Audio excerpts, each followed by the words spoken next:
to add here, please, tonight, is about sponsorship of the dinners. We have only one night left, pretty much. But you know, the expenses here, they are not solely about the food here only. There are a lot of other expenses that if you all can help us out with that, we really appreciate it. You can give your donations to Mr. Mirafati is here, me, Sayyid, or Mushtaba, whoever, that you feel free to do so, and I would really appreciate it. We're going to move this over there, and then inshallah we'll invite the Sayyid, or he will come actually.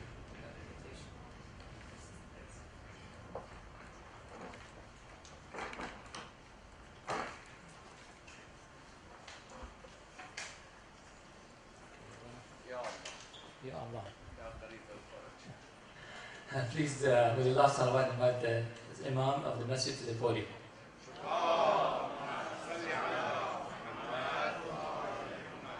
Assalamu alaikum wa rahmatullahi wa barakatuh.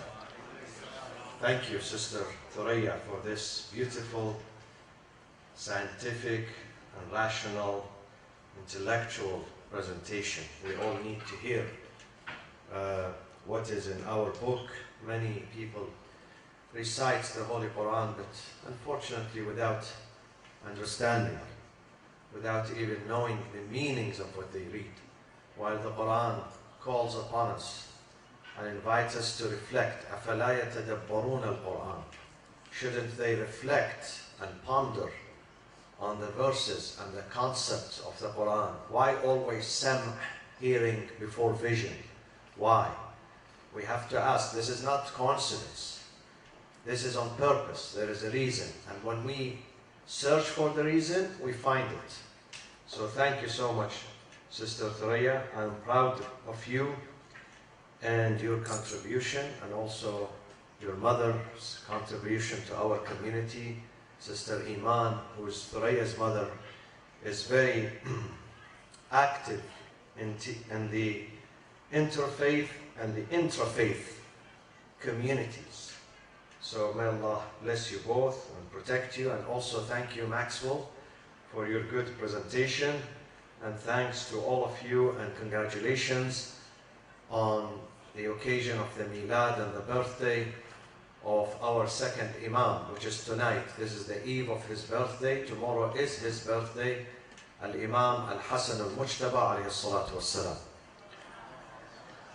بسم الله الرحمن الرحيم الحمد لله رب العالمين والصلاة والسلام على سيدنا ونبينا وحبيب قلوبنا أبي القاسم المصطفى محمد وعلى أهل بيته الطيبين الطاهرين المقصومين. أعوذ بالله من الشيطان الرجيم. بسم الله الرحمن الرحيم. ألم تر كيف ضرب الله مثلا كلمة طيبة كشجرة طيبة أصلها ثابت وفرعها في السماء تؤتي أكلها كل حين بإذن ربها ويضرب الله الأمثال للناس لعلهم يتذكرون. صدق الله العلي العظيم. On the third year of the Hijrah, after the immigration of the Prophet from Mecca to Medina, and on the middle of the month of Ramadan, on the 15th of Ramadan, a small room, very humble room, with very simple furniture, belongs to a newlywed. That small room and the entire city of Medina was radiant and shining with the light of a baby boy who had just been born. And that baby boy is Al-Hasan alayhi salam. He was born to his parents, Imam Ali ibn Abi Talib, and his mother, Fatima al-Zahra alayhi salam, in a room next to the masjid. In fact, inside the mosque, that room. And that was the first grandson to the Prophet Muhammad sallallahu alayhi wa sallam. And when the Prophet knew about the arrival of the baby, of course the baby was born in the same home, there was no hospitals at that time and maternity, hospitals or departments. So he came and he took the baby and he wrapped the baby in a white cloth, and then he recited the adhan, which is customary in Islam. When a baby is born, the father or someone in the family would recite the adhan in the right side of his ears and the iqamah in the left side. And this is exactly what the Prophet did, sallallahu alayhi wa sallam. And then he turned to his father. He said, Ya Ali, what did you name your son? Imam Ali alayhi salam said, Ma kuntu li asbiqaka ya Rasulallah. I would never give him a name without asking your permission, oh, the Messenger of God. The Messenger said, and I would not give him a name without getting the permission from God. Here, Gabriel, the archangel, descended upon the Prophet and he said, Ya Rasulallah, Al-Aliyu Al-A'la, the Lord, greets you and congratulates you, and he says, name your first grandson as Al-Hasan. So the name of Imam Al-Hasan and both Imam Hussein came from the Lord, by the order of the Lord, Allah subhanahu wa ta'ala. And therefore, Imam Hassan he got his name from his grandfather, the Prophet sallallahu alayhi wa sallam, and he was raised also by the Prophet. And he was with the Prophet until probably the age of 7, when the Prophet died, or maybe 8. And then he was raised by his father and his mother in the house of Ali and Fatima. Then he was with his father when his father moved from Medina to Kufa.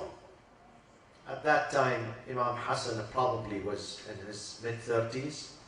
When his father died, he was about probably 37 or 38 years old. And the Muslims, the community of the Muslims, they chose him and they elected him and they paid allegiance to him as the next caliph after the murder of his dad. His father was died in the middle of the mosque when he was praying, as we're going to know about it in a couple of nights. So the son succeeded the father. But then there was a problem. There was a governor all the way in Syria, in a land called Sham, which is the ancient name of Syria. And that governor did not pay allegiance to the new caliph, to Imam Hassan alayhi salam. And he declared himself to be the caliph of the Muslim Ummah. And that governor, by the name of Muawiyah ibn Abi Sufyan, probably was the most deceitful and deceiving and cunning leaders of all times. He wrapped himself in the cloth of piety, taqwa, and religion, but in fact, he himself accepted religion by force. He and his dad, his father Abu Sufyan. And he was very manipulative. So he asked Imam Hassan that you have to surrender to me and I have to be the caliph, knowing that the people paid allegiance to Imam Hassan alayhi salam as the next caliph for the Muslim Ummah. He did not accept that. Muawiyah did not accept that. And he used two tools to fight the legitimate leadership. Two tools. One of them is propaganda. At that time, there were no Fox News and other news outlets. So they would hire speakers speakers who are very good. They master the art of speaking. They are eloquent, convincing. They give them money and they ask them to say. They ask them to fabricate. They ask them to tell stories. They ask them to falsely accuse this or that. So they fabricate a story and they deliver it to the masses. And the people would accept that. The same role that some media has today. They brainwash the population through these speakers. And this is what Muawiyah did. He hired certain people, their names are mentioned in the books of history. He would pay them money. Sometimes this money is, high amount of money, big amount of money. And those people would say to the masses what the caliph, what the leader wants them to say. So this is one venue. He would reach out to the people through those speakers that he hires. The second tool of fighting the legitimate leadership was through military actions. Muawiyah was in Syria at that time, in Damascus. And Muawiyah, unfortunately, was endorsed by the caliphs who were before him, namely two caliphs, Uthman ibn Affan and before him Umar ibn al-Khattab.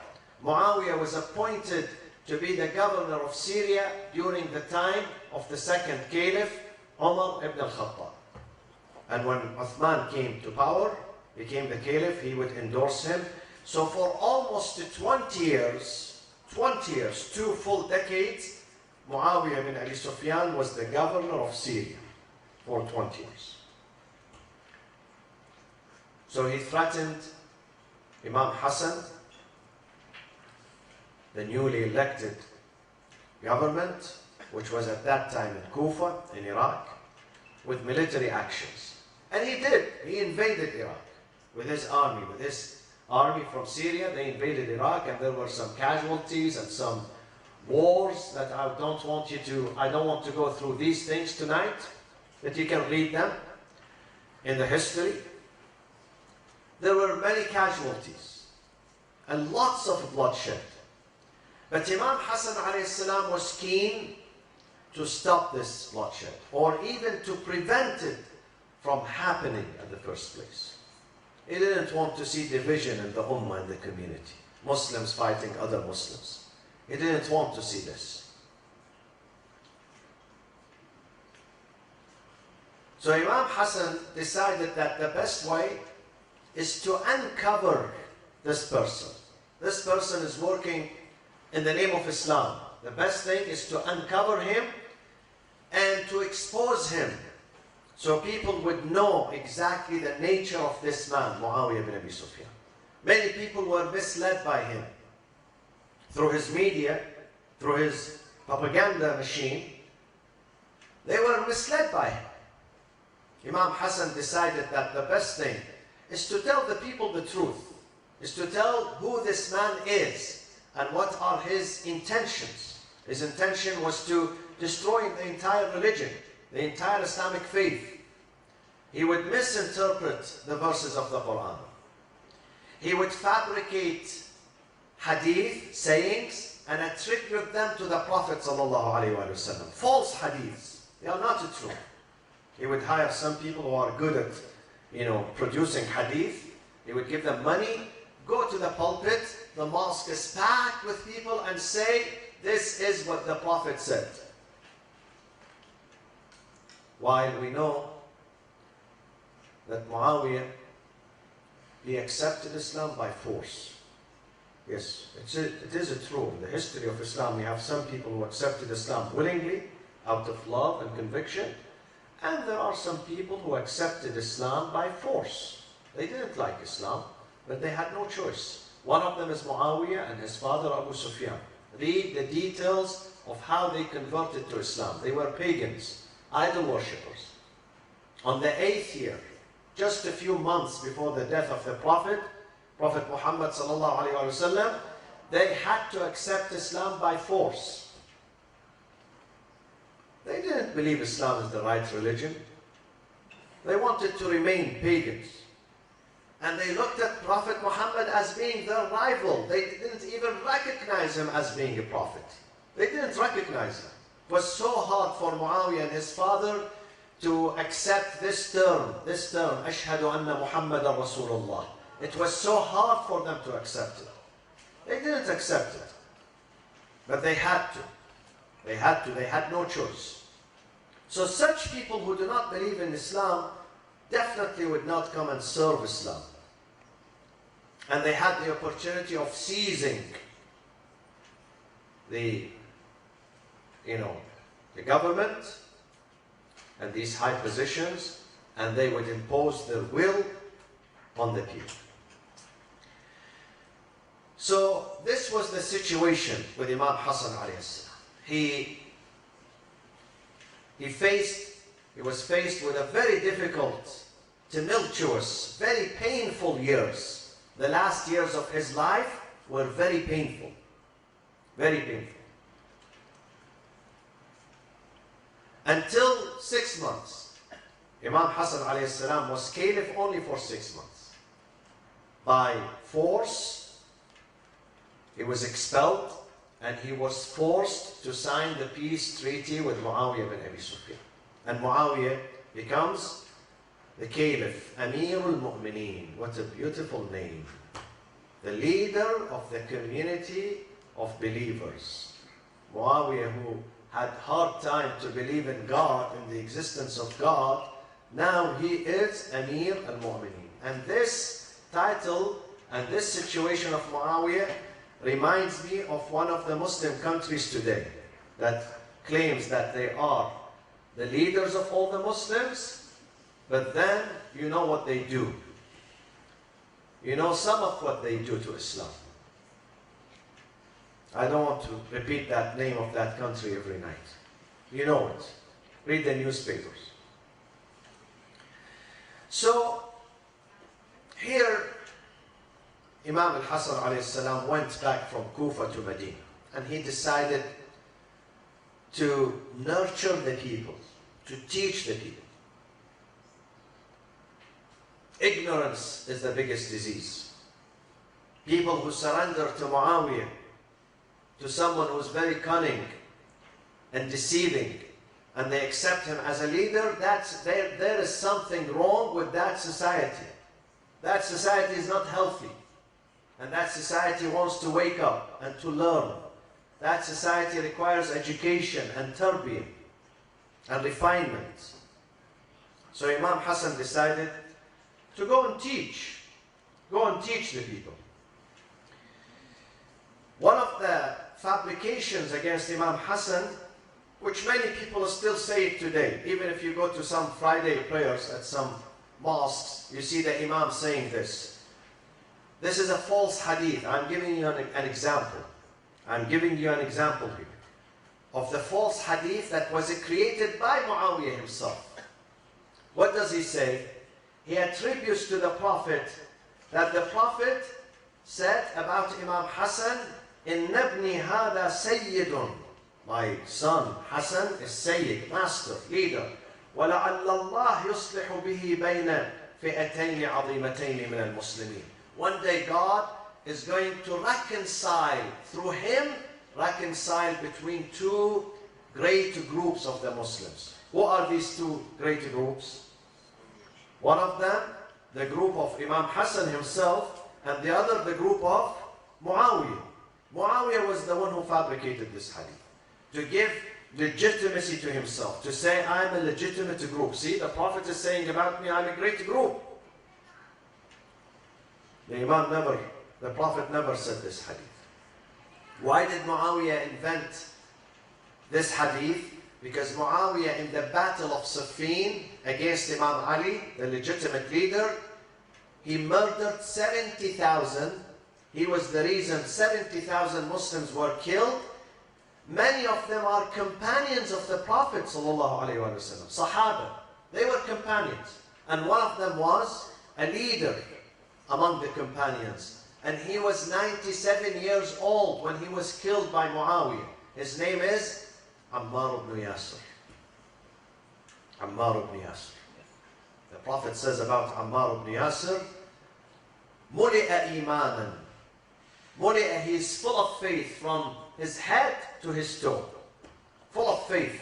This man at the age of 97 was murdered by the army of Muawiyah ibn Abi Sufyan during the Battle of Siffin. And he's buried in Syria. He's buried there. It was in the Syrian territory at that time. So Muawiyah wanted to vindicate himself. So he created this hadith. But that hadith is not true. That hadith is fabricated. In fact, when we read the history and investigate, see, reading alone does not help. You have to investigate.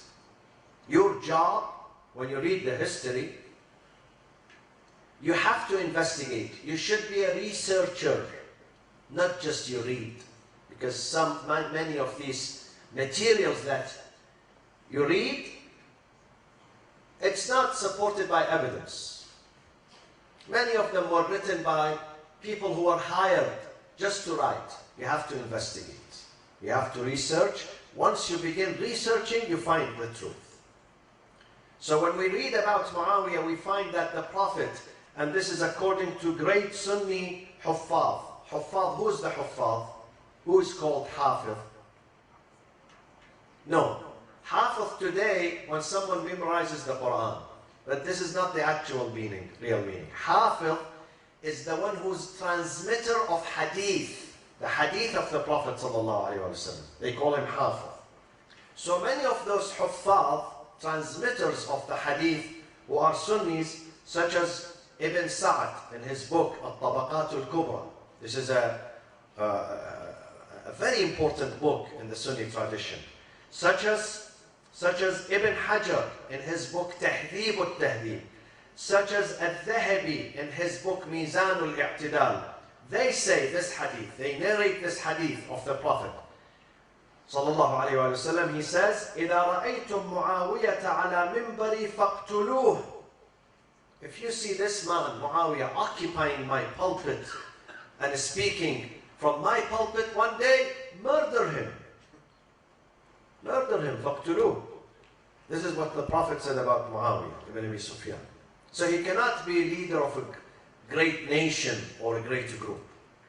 He cannot. This is fabrication.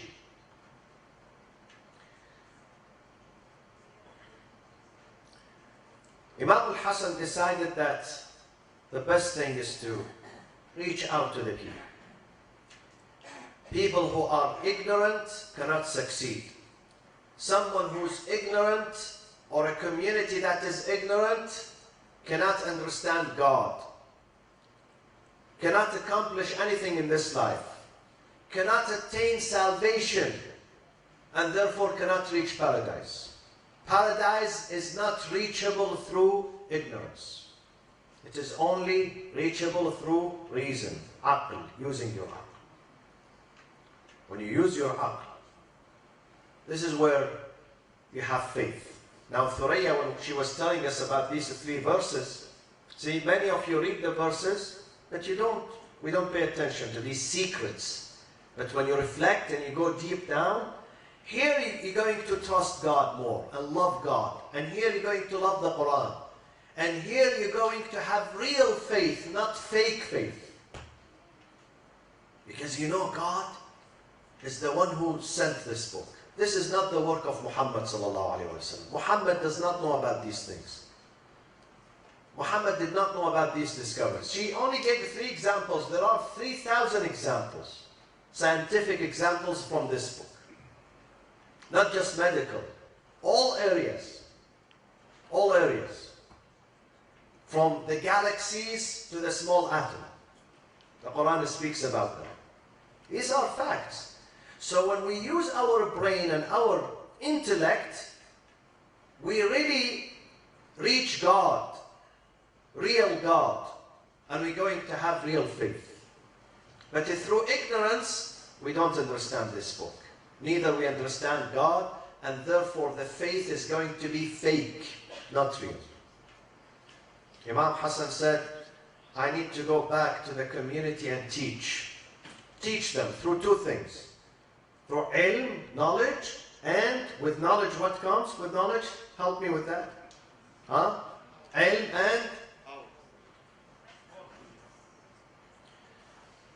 and ahsant. But amal, how is the amal? Put it in another. Ilm and something else. Huh? Ilm and akhlaq, my friend. Akhlaq. Ilm alone, knowledge by itself, does not function if you don't put it beside akhlaq, manners. This is what Ahlul Bayt incorporated in their life. Ilm, knowledge, and akhlaq, both hand in hand. They work together. If you take akhlaq from ilm, ilm becomes only theories. And if you take ilm away from akhlaq, akhlaq becomes only what? Rituals. Rituals. People pray, rituals means they pray, ruku' sujood, but it does not have content, does not have a spirit. These are rituals. But when you put ilm next to it, akhlaq, it becomes faith.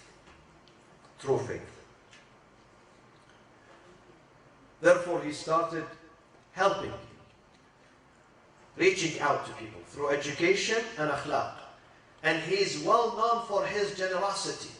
He was so generous. Imam Hassan is being defined within the family of the Prophet as being Kareem Ahlul Bayt, the most generous in the family of the Prophet.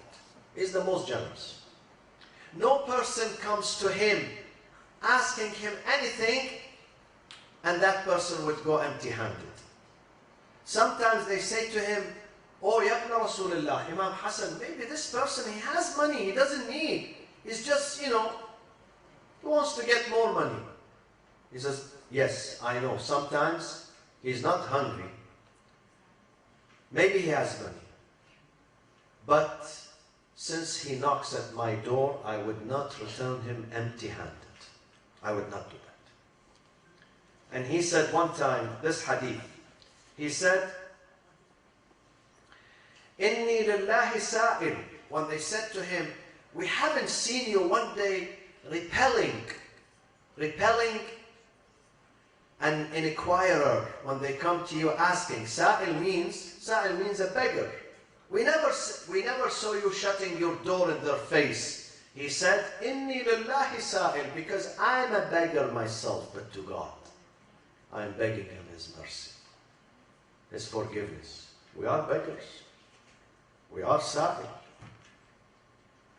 فأما اليتيم فلا تقهر وأما السائل وأما السائل فلا تنهر وأما بنعمة ربك فحدث. We are sa'il. We beg God for His mercy, for His forgiveness, for His bounties. So he said, I myself, I'm asking God. وأنا أستحي أن أكون سائلا وأرد سائلا. I am too embarrassed that I am myself a beggar to God, and when someone comes and begs, I repel him. I don't do that. I don't do that. One day, a story, he was walking in Medina.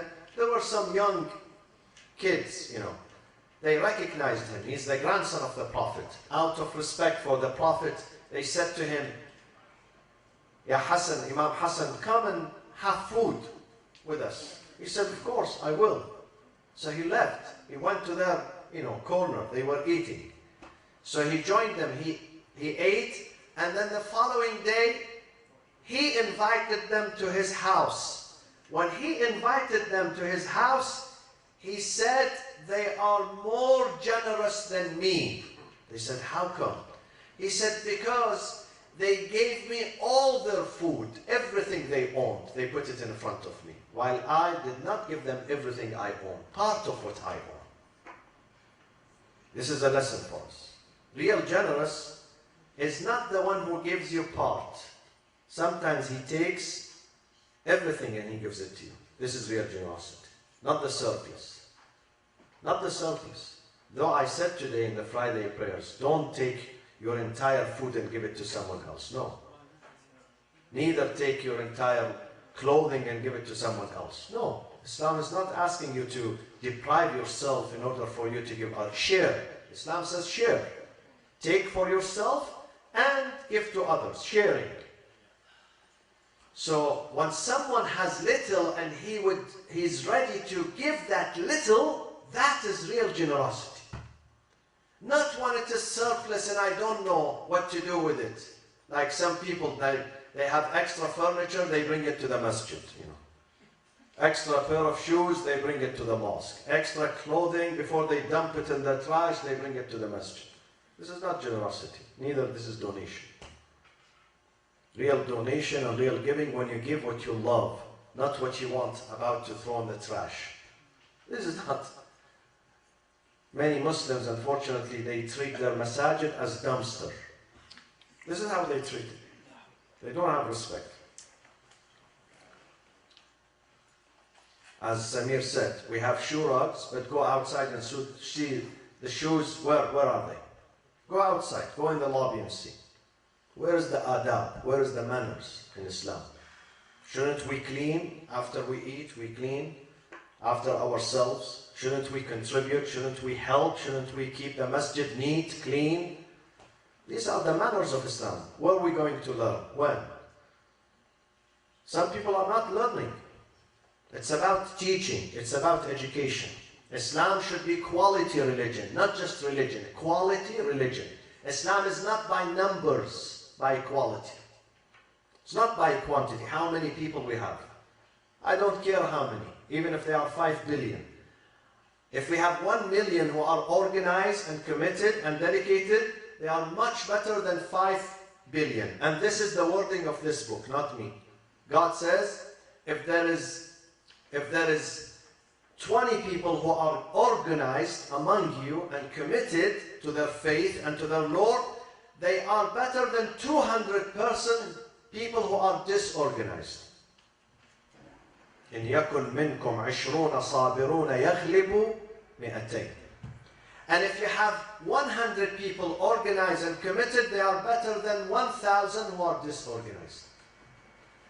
We Muslims, we love numbers, big numbers. We don't love organization. We don't. We love numbers. We get excited when we have big numbers. Islam says equality.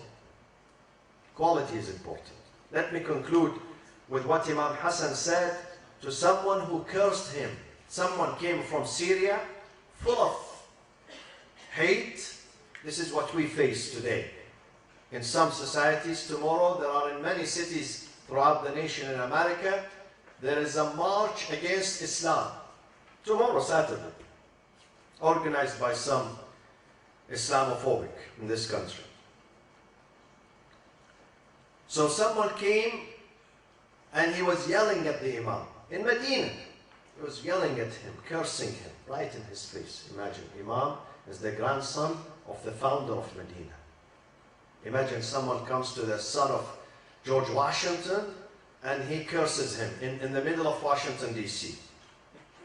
This is what used to happen for Ahlul Bayt. They are the children of the Prophet. They curse them, they murder them. Imam Hussein was murdered by Muslim community, by people who pray, people who fast, people who say, Ashhadu an la ilaha illallah, Ashhadu anna Muhammad Rasulullah. These things happened in Islam and are happening now. These things are still happening. So this person comes to curse him. Listen to the answer of the Imam. He was not angry. Imam was not frustrated. Imam was cool. And he said to him, أحسبك غريبا أيها الشيخ. Oh my old man. Sheikh means, Sheikh is a good title. When you respect someone in the Arab culture, you call him Sheikh. أحسبك غريبا. I think you are a stranger. You are from outside of town. You are not one of the people of the city. فإن كنت جائعا أشبعناك. If you are hungry, we would feed you. أو عريانا كسوناك. If you need clothing, we will cover you. أو محتاجا أغنيناك. If you are in need, we will enrich you. أو طريدا آويناك. If you are a fugitive, we will give you shelter. When this man heard this from the Imam, he's cursing him, and the Imam is returning the curse with love, with shelter, with compassion, with a humanity. He said to him, أشهد أنك خليفة الله في أرضه الله أعلم حيث يجعل رسالته. I bear witness that you are the caliph and representative of God on earth, and God knows who to choose for that leadership. And then he said the following. He said, كنت أنت وأبوك أبغض خلق الله إلي والآن أنت وأبوك أحب خلق الله إلي. Minutes before, you and your father Ali were the most hated in my eyes. Now you switch this 180 degrees. Now you and your father Ali ibn Abi Talib are the most beloved people to my heart. This is akhlaq. This is akhlaq, my friends. Akhlaq is magical, creates magics, turns people 180 degrees. I remember a few months ago, maybe last year, some of the bikers in Arizona, they decided to surround a mosque during Friday prayers and attack that mosque. Bikers who are, wearing tattoos and some of them carrying weapons. And here, many people, they freaked out. They decided not to go to the mosque, to stay indoors. But some leaders in that mosque, they said, when they come and they surround our mosque, we will provide them with food and a drink. Food and a drink. And this is exactly what they did. And those bikers, they came with the intention of attacking, maligning, cursing. But when they saw food and a drink coming, and some of them definitely they love kebab. Who doesn't, It smells good. That's it. It was diffused completely. The anger went away. They were busy eating and drinking. And they started smiling. And this is a theory in this book. ادفع بالتي هي أحسن. When someone is attacking you, don't attack him back. Use a good method. بالتي هي أحسن. Use your intelligence. Use your love. Use your heart. Because some people are confused. And some people are ignorant. They think that you are here to destroy. They don't know about you. So when you show them love and compassion, you diffuse that anger. This is what we learn from Rasulullah sallallahu alaihi wasallam, from Imam Hassan, and from the family of the Prophet.